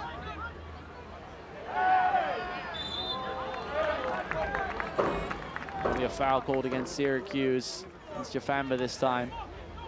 It seems like now Lemoyne is going to play a lot further back. A lot of fouls in this game. 12 for Lemoyne, 10 for Syracuse. Michael Kresminski Number 15, will Michael enter. Kresminski in the game Justin for the Pham, the Dolphins. Dayton transfer, will exit for Lemoyne. He won the penalty in the first half. The challenge by Chimreo Mesa, and that's the difference maker. Jack Goodrich, his penalty in the 16th minute. Just over a quarter of an hour to go. Slipped by Machete, who incredibly held on to it. Henriksen sprinting onto it was Jackson Card.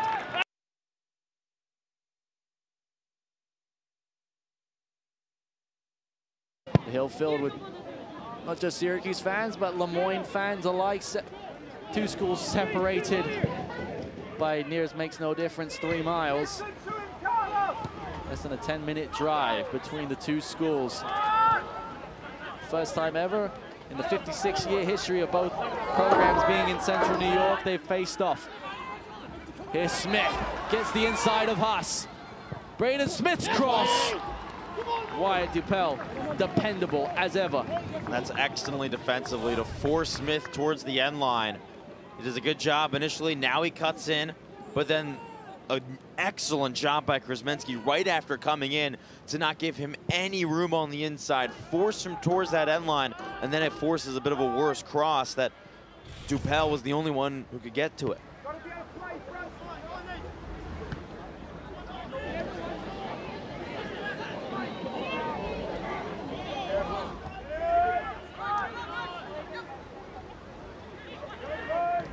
Moyne testing the Syracuse defense again. Get it back again. Machete.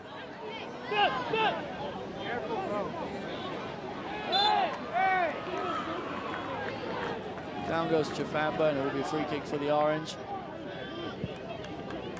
7 Syracuse. Tried and tried, but still have not broken down this Moyne defense, and Moyne still worrying the Orange.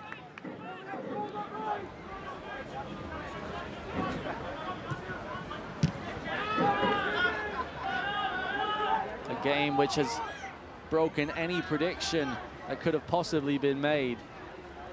No one expected this to be the scoreline with 13 minutes to go. But this is the reality.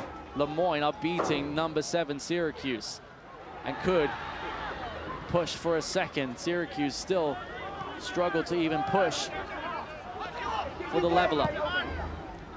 Kalukian. Kalukian cuts to his right, tried to play Smith in behind. Ming wings it back, but it's cleared away. It's almost like you can feel Kalukian and Smith trying to get to know each other right now. Kalukian, so far this season, has only been up there with Aqua, now a new partner to work with. Omese sprinting towards the right-hand side. His cross wasn't brilliant.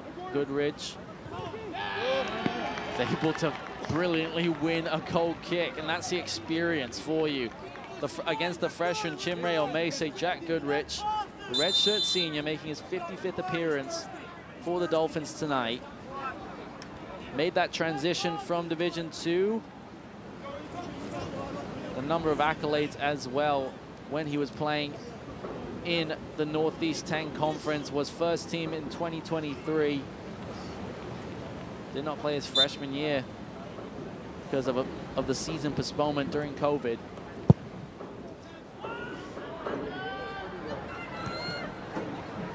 He's making quite the impact tonight. His goal, the difference maker at the moment. Smith tried to flick it on, but there was no orange shirt waiting to receive it.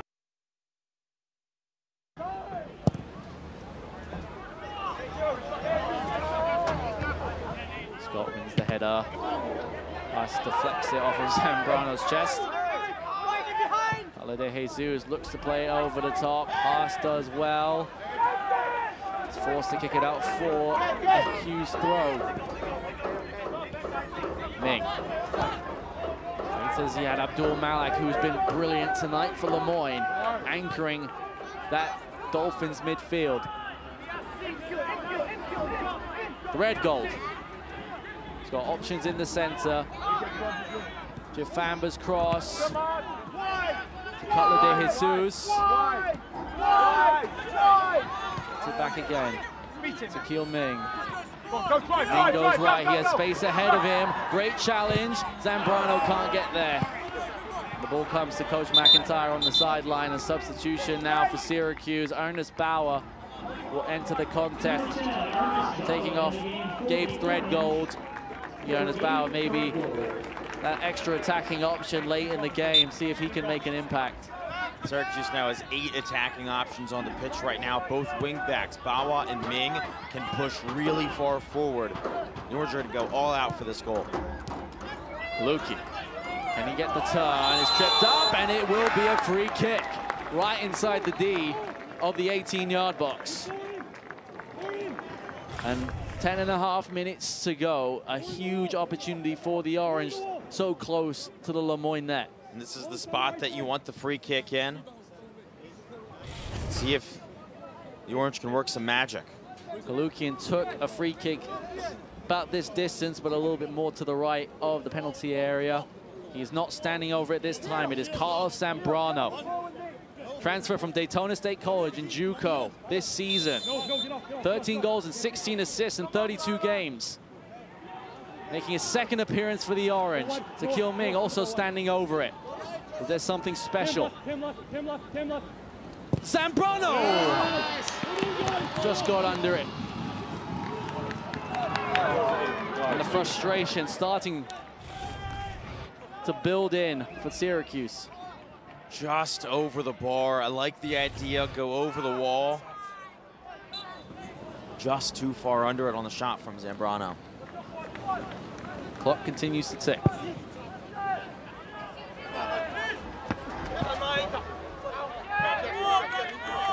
As much as we can talk about Syracuse's shortcomings tonight, you have to say Moyne have put on the perfect game plan against the Syracuse Orange.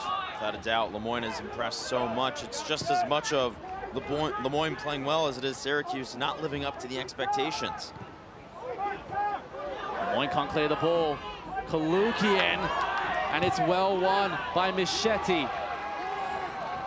The Dolphins get the ball as far away as possible. Daniel Burko gets ready to come in for the Orange as well on the sideline. Ball over the top will end up in the hands safely of Wyatt Dupel.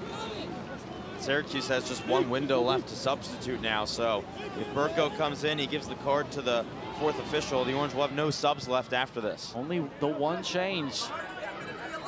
Syracuse running out of a few options as well. You have to say on the sideline, Donald Leibold, who came in the first half, has not re-entered in the second, coming back from injury. One of the captains of the Syracuse team. Here is Daniel Burko, who enters Braden Smith, who you have to argue was one of the more electric Syracuse players tonight. And a little bit of frustration from the freshman. He, right below us, tried to go sit down, but his teammates embraced him and made sure that he stands up and stands next to them. Zakil Ming. Forced out of play. It will be a Syracuse throw. Time is slowly running out for the Orange. They need to score soon to try and win it, but haven't tested Wyatt Dupel nearly enough tonight. They need to do it more soon. Scott. Macy. All the way out wide to Chafan, but his cross is headed clear by Henriksen. Ball comes all the way back to Leighton, who's the last defender for Syracuse inside the Moyne half. Here's Burko. Moyne low block. Nearly impenetrable. Zambrano, Scott shot deflected. And in the end, it was a great block. Christian Fortier quickly running to grab the ball for the Orange. A goal right now for the Orange was set up quite the finish. And this crowd is desperate for a goal as well. Referee decides that's a free kick. Cutler de Jesus, the one who goes down and is fouled, this time by Giuliano Michetti. Referee does stop the clock. Referee making sure it's known that it is required to stand back by 10. Moyne with 15 total fouls now. That's a season high for them. Zambrano. He whips it in. Headed clear by Stewart. And it's a foul against the Orange in the penalty area. 6 minutes now tick over. I'll tell you what, I love that though from Syracuse on the free kick, because the clock does not start until the ball is put into play. So you can take as much time as you want to try and deceive the other team. So very smart there, and it almost worked out in the Orange's favor.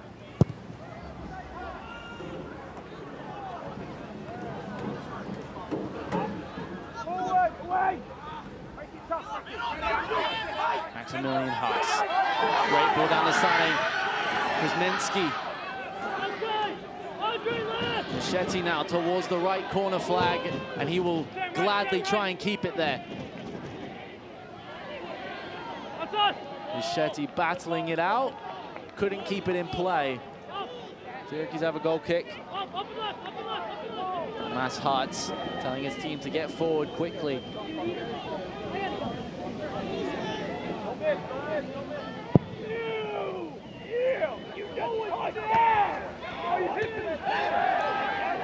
Headed into the stand. Syracuse have another throw.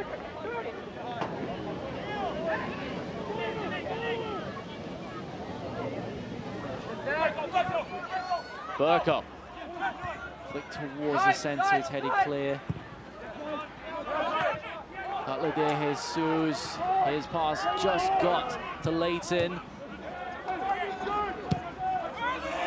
Shaquille Ming whips it in. Zambrano's header took a deflection. It will stay in play. And deflected off of Shaquille Ming. Maximilian Haas wins the goal kick. Substitution for Moyne. Number 28 for Moyne, Noah Morelli. He will enter the contest. Off comes Jackson Card. Lucky the final substitution for Moyne. The clock does stop now on those substitutions by the team in the lead, so can't use it as a time wasting, and it doesn't start again until it's put into play. We know that this game will be over in 4 minutes' time. That ball goes out of play. And Cutler de Jesus, who thought it was a foul against him, it's actually just a Moyne throw. Now the referee will stop the clock here. Luis Reese, no nonsense with the time wasting. Moyne bench telling their team to calm down. It's a great job by the referee to manage the clock. He's saying you cannot waste time. That is not how college soccer works. Morelli slips. Syracuse need a counter quickly. Nathan Scott. Omese does get the ball forward. It's on his power. It's won back by Moyne. And it's sent to the corner flag. Bryce Kogel on the left-hand side. Crosses it in. Cutler de Jesus clears. Zambrano controls. It's sent forward. Dupel does well and sends it forward. Keeps it in play as well. 3 minutes to go. Syracuse running out of time. It may not even be enough for a winner. There is certainly enough for at least a draw. Aerial battle goes against Moyne. Kalukian goes down. It will be a free kick. The clock will stop. 2:53 to go. Well, here it is. Now you have to capitalize on the set piece, and a good job by Kalukian to go up, draw the foul. I mean, there's nothing other than a foul that you can call on that. Just going straight into the body. But, I mean, if you're Morelli, I understand it. In that situation, just try and get the ball away. No matter what it takes, even if it's a free kick, just try and stop the action and let your team reset, let the defenders get back. Crucial set piece for the Orange. Moyne have able to withstand any set piece so far tonight. A little too far to go for goal, you would think, for either Zambrano or Ming. The left-footed outswing from Moyne as a yellow card has now been issued to one of the members of the Moyne coaching staff.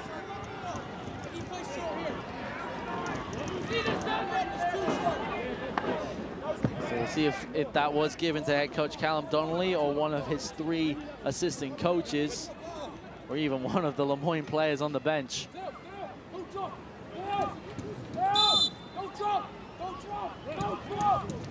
Zambrano's cross.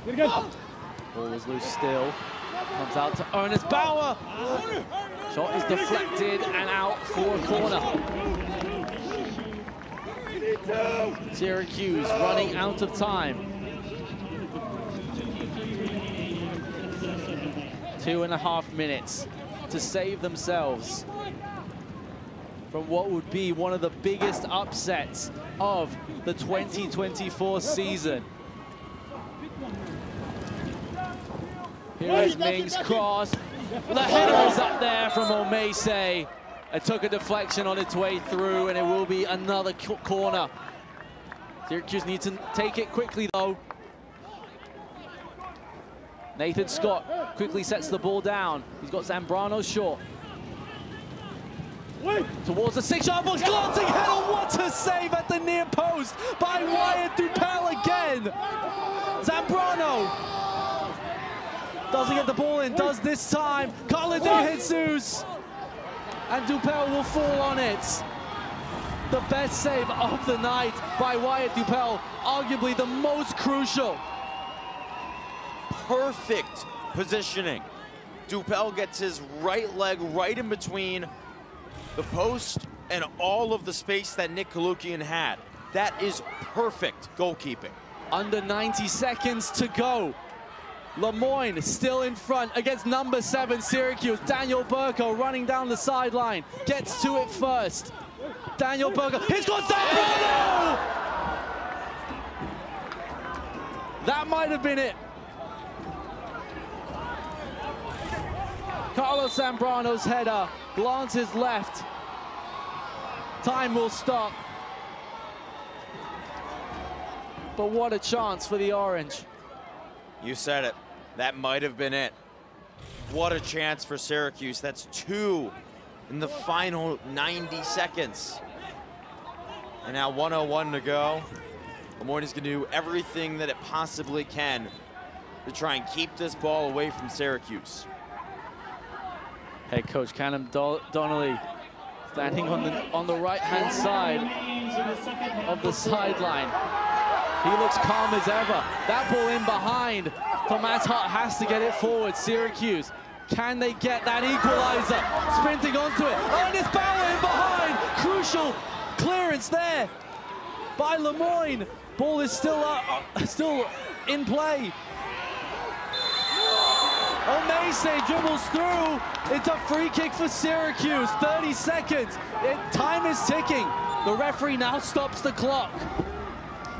26 seconds to go. Another free kick, really close to the 18-yard box. A chaotic few seconds. Well, Syracuse has the opportunities. Now can they just get it into the back of the net? A great job by Moyne to just collapse on that ball, to collapse on Chiffon, but not give him any room. And we're gonna have our 3rd review. This could be whether that foul was in the penalty area. We will get confirmation of that in a moment. To see if it was on the line. If it's on the line, it's a penalty kick. We're trying to see if it's in or out. The We're trying drama to see if it's in or out. of the first ever game between Moyne and Syracuse. We could see a penalty for Syracuse with 26 seconds to go. Where the ball is placed right now, it's about 2 or 3 feet high of the box. This is going to be really close. You have to say it doesn't look like. I mean, unless there was about a half second where Chafamba had a foot in the box, but We'll get the confirmation here. It was outside the box. The referee has only awarded a free kick. Syracuse will not have a spot kick, but they will have a free kick just a few inches outside of the Moyne penalty area. Callum Donnelly can barely watch. It's an awkward position for this free kick. You're so close. Where, you know, do you just go for the power, the finesse? What do you do here? We've seen Syracuse have a few free kicks from this close of a range, but we haven't seen Syracuse test Wyatt Dupel in the Moyne net from this sort of distance. Ernest Bauer standing over this one. Alongside, I believe that's Akil Ming. You see a left foot or the right foot. Syracuse need a miracle to prevent the upset against Moyne. Will it be Bauer or Ming? It's Bauer! It was nearly something spectacular. The clock continues to run. That was really close. That's as close as it gets. 10 seconds to go. Wyatt Dupel will take his time. Miracles can happen. Moyne, incredibly, have upset number 7 Syracuse.